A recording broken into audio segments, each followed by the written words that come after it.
लोगों को तुम्हारी बातें समझ में इसलिए भी नहीं आती क्योंकि सच्चाई को सुनना आसान नहीं है। सच्चाई हमेशा चुभती है। अगर तुम किसी को उसकी गलतियों का आईना दिखाओ तो उसका अहंकार उसे स्वीकार नहीं करेगा। वो कहेगा ये तो बकवास है, असल में उसने तुम्हें नहीं ठुकराया, उसने अपने अहंकार की रक्षा की है। हर व्यक्ति वही सुनना चाहता है जो उसकी सुविधानुसार हो, जो उसके अहंकार को सहलाए।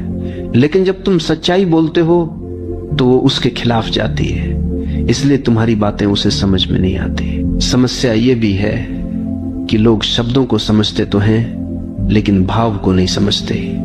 तुमने कभी अनुभव किया होगा कि तुमने सामने वाले को कुछ कहा और उसने उसका बिल्कुल ही उल्टा अर्थ निकाल लिया। तुमने तो प्रेम से कहा था लेकिन उसने उसे ताना समझ लिया।